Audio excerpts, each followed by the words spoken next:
what Dewey is talking about. Now, you can disagree with Dewey, but experiential education doesn't start with curriculum per se. Footnote. The teachers at Chrysalis are smart people and they know a bunch of stuff. So you could say of the teachers, they already have a curriculum, or they have versions of curricula, right, that they have sort of swirling around all the time.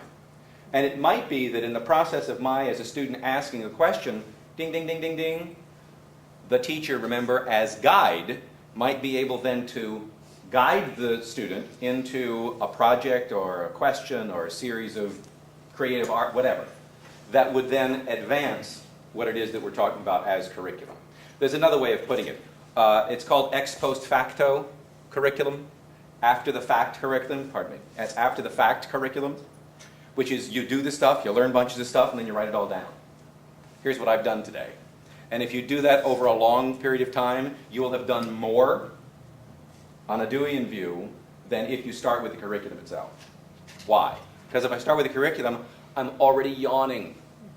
I'm already bored because it's being dispensed as information or data. Now, here's the worry that you are expressing to me in your eyes. I'm really not worried, but I'd like to be able to. For the purpose of my talk, you're worried right now, lady. I'm just saying. I'm impressed. Here's the worry that most people have. If I don't have 100% absolute security that all of the information that is understood as necessary information is being transmitted to my child might fail in society. The study that was done of there was a Dewey School at the University of Chicago that was called the Lab School, and they did an extended study on the students who went there. Now, these were students who went there for around 4 years. It wasn't a K through 12 sort of thing. It was a 4-year, 5-year sort of frame of time. But they did a comparative analysis of those students who were there for those 5 years and a cohort that was in another traditional schooling. And they followed them for the next 25 years. And they looked at their grades in college and whether they went to college and what their careers were and what they said that they knew and so on and so forth. And it turns out that the students in Dewey School did marginally better on everything except following directions.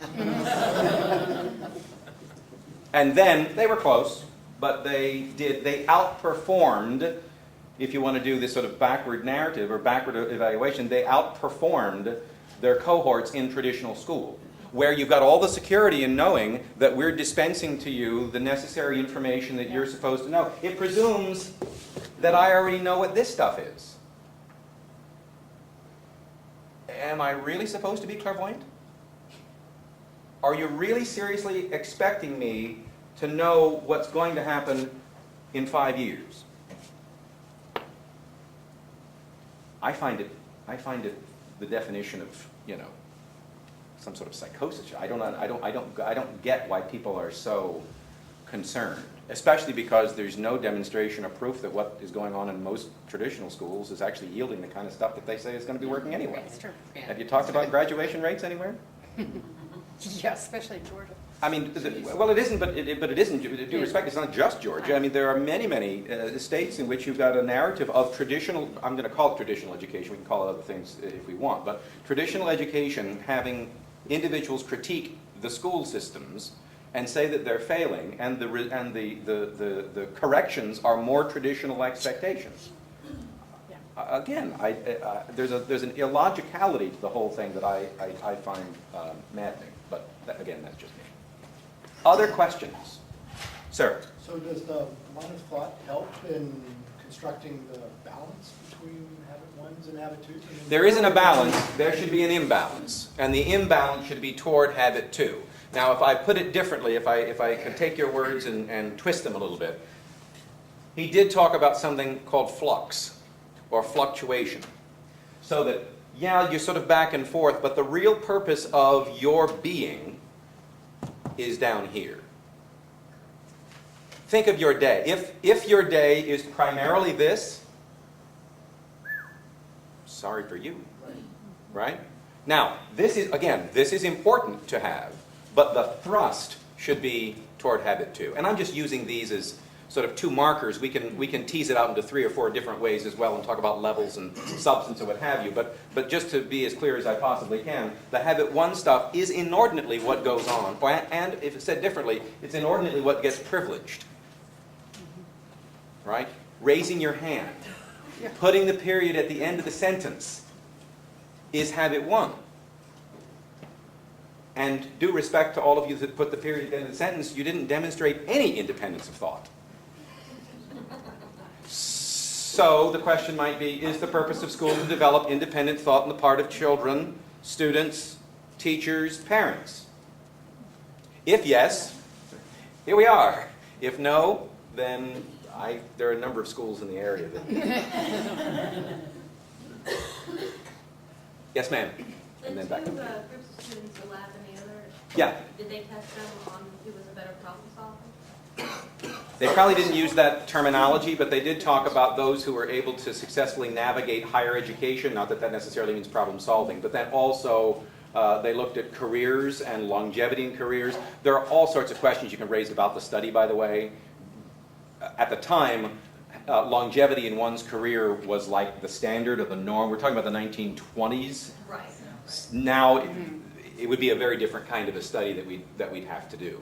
But with those little sort of points about it and its historicity, it was stunning actually, because the teachers who started the whole project were originally teachers in the Dewey School. Edwards and Mayhew were their last names. And these were like school marmy sort of teachers who, got sick of saying to people, your students, all they do is play. Well, no, actually. If all you're doing is playing, then you're probably not down here anyway. You might do some sort of individual, creative, maybe something but if it's only play, if it's not play that's linked or developed or connected or broadened or deepened, then it's probably not what Dewey's talking about. Does that help? Yes. Okay, so I guess maybe can you speak to the idea that we're trying to get our kids into this habit too of challenging, I guess if that's the right word, and being able to apply their experiences. So what happens when they get to college? And now they're Right. supposed to go right back into habit 1, take notes, be quiet, answer the Yeah. questions, Here's pass the test. You might want to pause the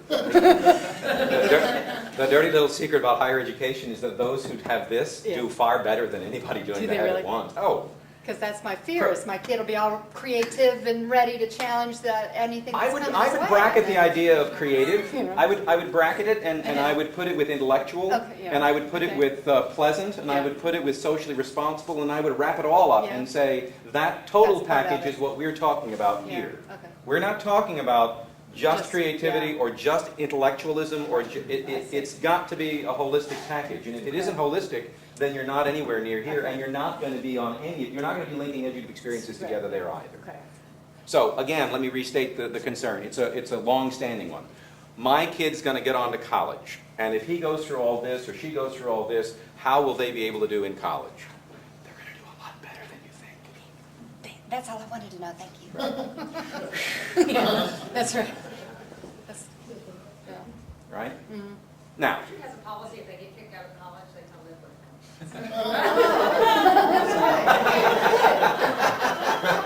And since my daughter and son-in-law just bought a house, I've got room again. expanded opportunities. Yes, yes. Does that help answer the question? Yes. It's a fair question because it's a normal sort of fear, except that it really does come out of a mindset of a kind of control. Dewey wrote a book called The Quest for Certainty. And essentially what he said in that book was that most of us really, really, really like the habit 1s. Sure. It's easy. I don't have to think about stuff. Yeah. It's routinized. It's easier. And that's comfortable. It's comfortable. But meaning making doesn't typically come out of being comfortable. Meaning making comes out of